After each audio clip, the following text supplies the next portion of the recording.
Mr. President, I've got significant concerns with this legislation. I've made no ambiguity about that. I've been very clear from the outset. This bill concerns me, in part because it involves an attempt by the United States of America to compete with China, but on terms that don't favor us, on a playing field that isn't ours, in areas that play to our weaks, not our strengths.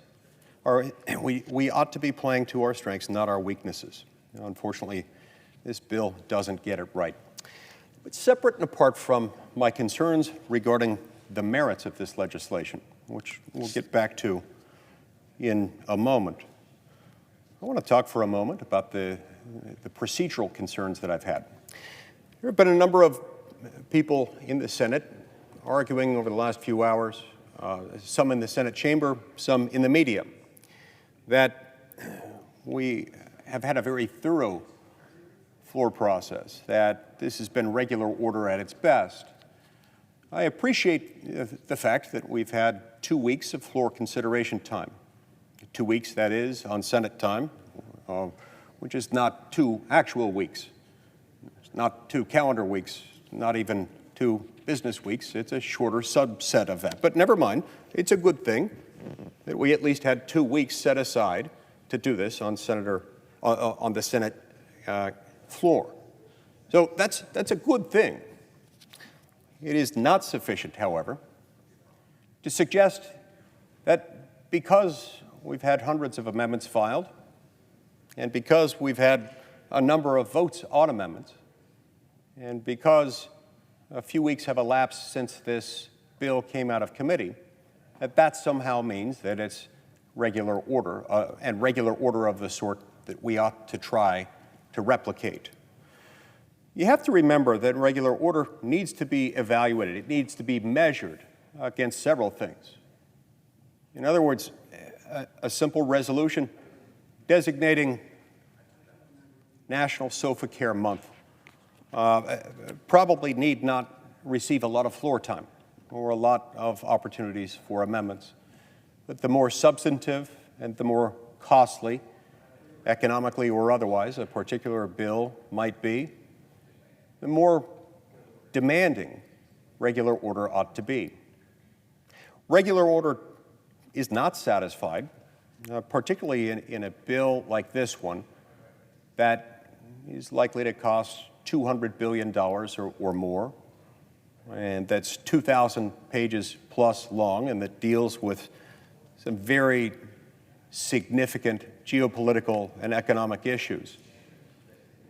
It's not something that you can really call regular order when you're addressing a bill like that, when you're constantly making changes to it. We talked last night about the fact that this legislation started out in committee a few weeks ago. Started out in committee where I believe it was somewhere in the range of 150 to 200 pages. Came out of committee, and it was longer than that. It was a few hundred pages. And then over time, it's gotten bigger. It grew to 1,400 or 1,500 pages. By yesterday afternoon, it had grown an additional 900 pages. And then by 10:59 p.m. last night, it grew by a few hundred more pages. It's not just the addition of an additional page of text that triggers more concern. One has to understand how the entire piece of legislation interacts, how the various provisions, including the late-breaking amendments that we received for the first time at 10:59 p.m. last night, how those affect everything else. Just as importantly, Mr. President, one ought to certainly have the ability to communicate to one's constituents what's in the legislation, seeking input from them, so that any votes can be informed by having the voters informed and having them aware of what's in the legislation. And so one cannot make very significantly drastic changes to legislation in the middle of the night and then claim that it's regular order and that regular order demands an immediate vote on that measure. What I and a number of my colleagues have been focused on as we've debated this through the night and starting in early this morning when we reconvened has been simple. We just want more time before being asked to vote on this measure. It's not an unreasonable request, given that you're dealing with legislation that's over 2,000 pages long and that's likely to cost somewhere in the neighborhood of $250 billion. That is a lot of money, and the way in which we spend it will undoubtedly have profound implications, not just for years, but for decades to come. We need to, we ought to, we really must endeavor to understand what exactly this is going to do. In order to do that, we've got to have text, and that does, in fact, matter. So it's not something that you can easily dismiss as an argument that says this has been regular order because it's been on the Senate floor for 2 weeks. When it changes as much as this one has, it expands as much as this one has. When it's as long as this one is, and involves this amount of money, and this many very significant far-reaching ramifications, it is not unreasonable for us to want more time to vote on it, to consider it, to seek public input, and to allow the American people to know what's in it before we cast our votes. That is a simple common courtesy that we ought to have extended to ourselves automatically, rather than trying to rush to a final vote in the dark of night. On the merits of the legislation itself, it's important to remember that we got here because we're at something of a crossroads with China. We've got all kinds of potential threats, some of them economic in nature, some perhaps cultural, some perhaps military, and some maybe involve cybersecurity. But we have an awkward relationship with China, and it's one that we've got to be focused on. That's why it's not a bad thing in and of itself that we consider legislation to try to deal with that. That doesn't mean that every piece of legislation designed to deal with the problem is itself something that must be passed.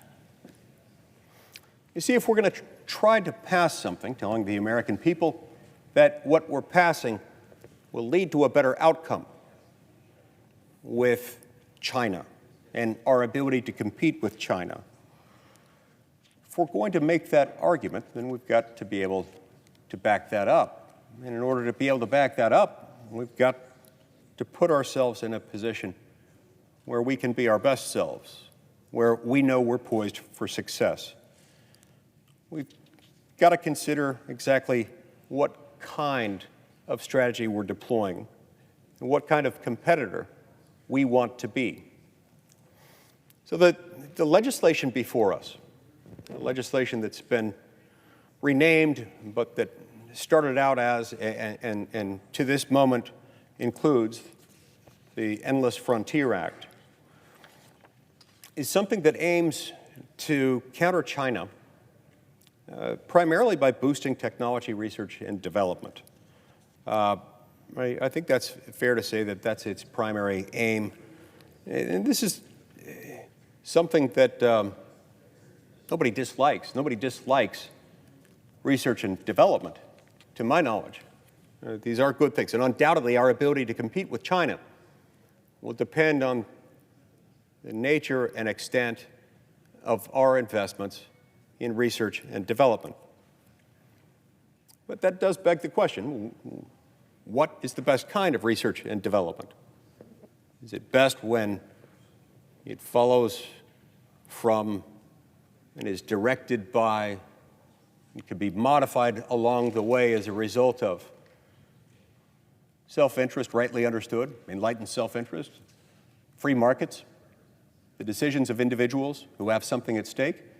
Or is it best when government acts, when government directs it, when it's done by federal bureaucrats instead of innovators, technology experts, and people who have something that belongs to them, an idea, an ability to make something. People who actually know how to see their ideas all the way through the end and are willing to make the necessary sacrifices along the way to see to its success. You see, when you start to confuse government research and development with actual research and development, that is, private, non-governmental research and development, you run into some problems. Some of this, I think, perhaps stems from a misapprehension, a misunderstanding of the nature of government itself and the capabilities of government in any system to do things. We have to remember that government ultimately is best understood as the official use of coercive force. That's what government is. It's force. Force with the imprimatur of official authority. Force and taxation, backed up by force. That's what government is. Now, I don't mean to say that in a dismissive way. We need government. Government can't operate without force. It can't collect taxes without force. It can't enforce laws without force. We need government for that reason, to make sure, first and foremost, that we don't hurt each other, that we aren't harmed by outside aggressors who would harm us, and that we don't take that which doesn't belong to us. We need governments to do that. Only governments can do that. And that's why we have governments. Political philosophers going back centuries, including many of those who influenced the founding of the United States of America, who influenced the documents including the Declaration of Independence and the Constitution of the United States, and those who influenced the waging of America's Revolutionary War, understood that at a fundamental level, the purpose of government is to protect life and liberty and property. You see, if we left individuals to do that on their own, they might be able to do that, but human flourishing really wouldn't occur in that circumstance. If everyone had to be the law for him or herself, human flourishing wouldn't occur. When government exists, it frees people.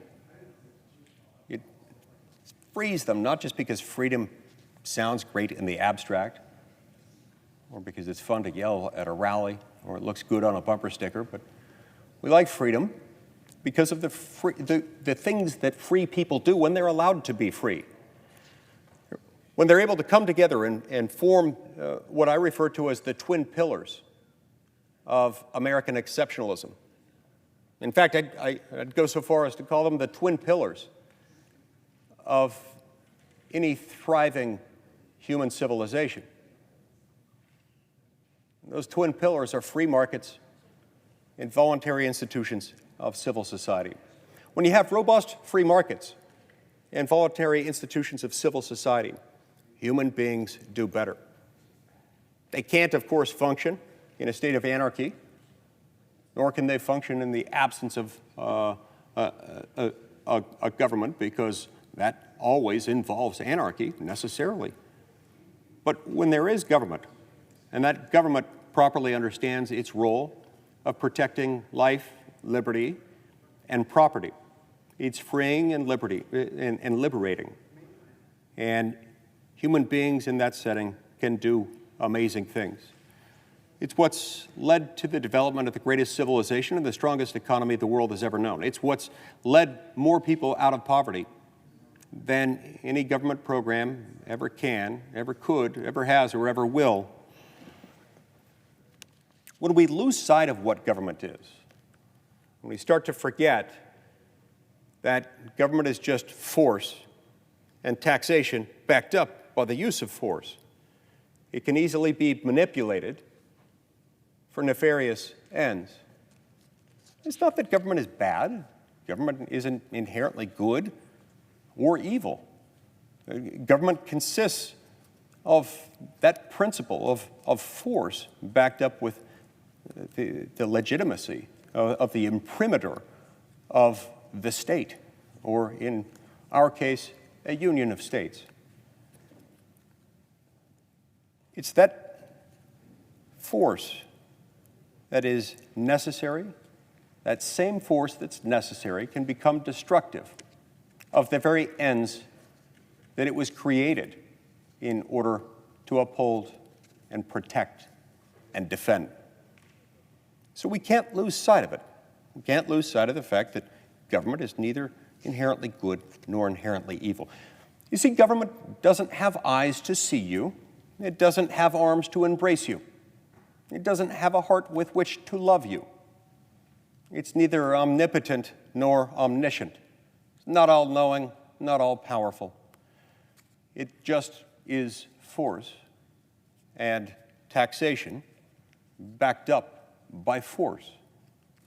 So the further afield you take government authority, and you take it away from the protection of life, liberty, and property, quite ironically and very tragically, it can become destructive of the very ends that it was created to serve.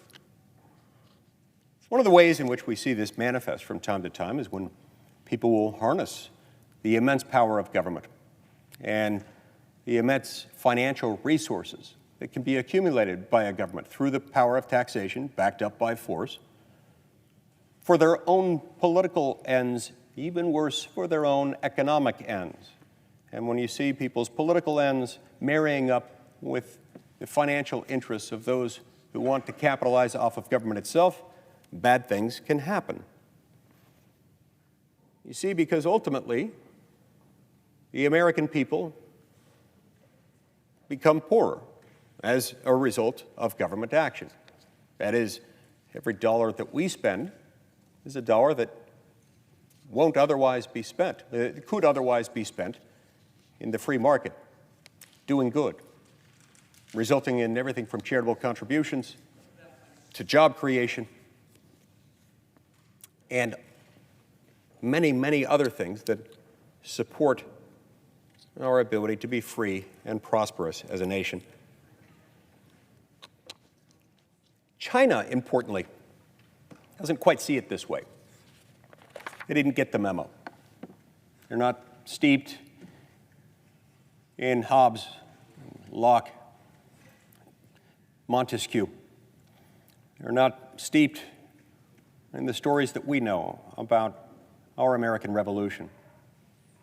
They weren't raised understanding that their country became a country as a result of their conscious choice to depart from a mother country after that mother country had proven itself to be menacing, had proven itself to be a government that was taxing them too much, regulating them too aggressively, sending them off to war and then making them pay for those wars, all without allowing them fair representation within that system of government. They weren't steeped in that. They were steeped in different traditions, and they've chosen a very different set of paths. They have essentially a command and control economy, because that's what a country that's run by a communist party does. It commands and it controls. It's a very different mindset. It's a mindset that focuses not on free markets and civil society. In that kind of system, in a system run by a communist party with a command and control economy, the state is everything. The government is imbued culturally with almost a sense of reverence, entitled to deference. And people assume that it has, or they're at least asked to assume, and many are forced to play along with the assumption that they've got a degree of omniscience, omnipotence, and always the best interests of the people. The ability to foresee and prepare for the future, and use the immense force of government to bring about their aims. So, in every single respect, the Chinese regime grows and centralizes the power of government, always at the expense of free markets and free citizens. This is an experiment that has expanded into dangerous and even deadly territory. Let's just consider for a moment China's record on human rights. China has gone so far as to enslave and subject the Tibetan and Uyghur people into forced labor, re-education, and torture. Under China's infamous one-child policy, it's brutally and barbarically forced families to undergo IUD implantation, sterilization, and abortion. China, of course, has a long, dark history of religious persecution and of silencing dissidents of every stripe. Under President Xi Jinping, Chinese authorities have detained millions of Muslims and arrested thousands of Christians. They've seized control of Tibetan monasteries and closed or demolished dozens of Buddhist and Taoist temples. You see, the destruction of sacred places, not built by the government, not designed by the government, that seems to be a hallmark characteristic of communist systems, because sacred places must be for the betterment of the government. And if they're not, communist regimes don't like them and often do everything they can to destroy them and the communities that formed them. They've even practiced forced organ harvesting of members of the Falun Gong religion. Or consider China's actions in the realm of foreign policy. In true imperialist form, it's pushing its Belt and Road Initiative, a massive predatory infrastructure project stretching from East Asia to Europe, designed to massively expand its coercive economic and political influence. It has spread Confucius Institutes across American campuses, entangling American universities with Chinese state policies and turning them into megaphones for Chinese propaganda. In multilateral organizations, China continuously undermines long-standing democratic norms, instituting policies that instead benefit the Chinese Communist Party's authoritarian values. And it has held a tight, cronyist command and control grip over its economy, heavily subsidizing industries with money that it's taken through its power of taxation, backed up by its use of force, and ultimately picking winners and losers, which tend to be more reflective of those close to leadership within the Chinese Communist Party than those who build a better product or work better to serve their fellow beings. While China has picked up some steam through these actions, we must not, we can't ever ignore that whatever momentum it may have acquired is of dubious success and doubtful sustainability over the long run. China, under the control of the Chinese Communist Party, has in reality one of the least efficient economies in the world. In terms of GDP per capita, it's not at the top of the heap. In fact, one could say that it's very close to the bottom of the heap, next to Cuba and Kazakhstan. It turns out that political corruption and state-owned enterprises come with some financial deadweight too. Now, the financial cost, it's the financial cost alone of enslaving, sterilizing, and brainwashing 12.8 million Uyghurs and other oppressed groups is steep, even as the human cost of this indefensible moral depravity is far worse and infinitely steeper. Of course, killing future generations' potential through abortion is also as foolish as it is inhumane.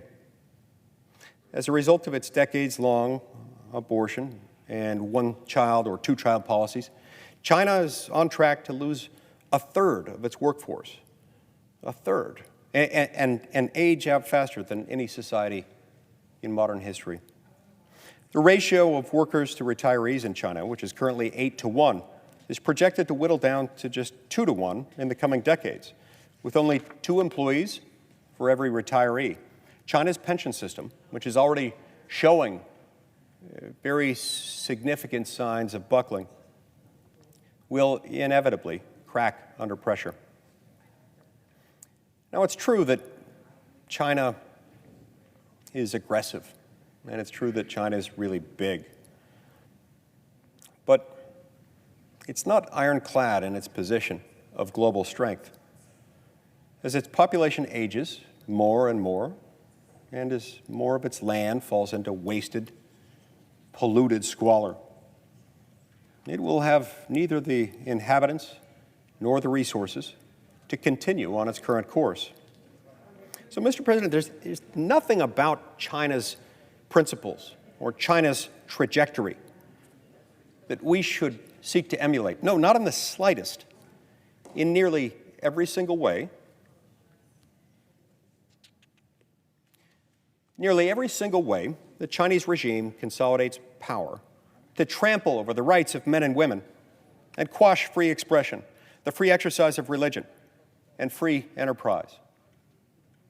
All of us in America who know of our own struggles know of the bad things that can happen when human beings and governments combine to take undue advantage of difficult circumstances of minorities, whether racial, ethnic, language, religious, or otherwise.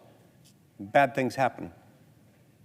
China has not only allowed bad things to happen, it's made them happen. It's directed that they happen. It's been the reason why they have happened. Nothing could be more antithetical to the American system of government or to the American way of life or to our values. In fact, it's just the opposite formula that has made us the greatest civilization the world has ever known, with the strongest economy, with greatest opportunities, with immense upward economic mobility. This is uniquely a land in which someone can be born into poverty and in most circumstances carry the reasonable hope and expectation that if they work hard, one day they can retire comfortably. The founders gave us a Constitution precisely to disperse and limit the power of the federal government and to keep the power in government as close and accountable to the people as possible. We focus on this, and we focus on principles of freedom and of liberty, not just because they sound nice. We do these things because it's how human beings thrive. We do these things because it's the best way to protect life and liberty and property. We do these things because it's the only way to allow for upward economic mobility and the thriving of the human condition. We should continue to double down on those things. We should continue to make sure that our markets are free, that our institutions of civil society are voluntary and robust. We do that not by expanding government, but by allowing human beings to do what they do best and allowing them to be free. Thank you, Mr. I yield the floor.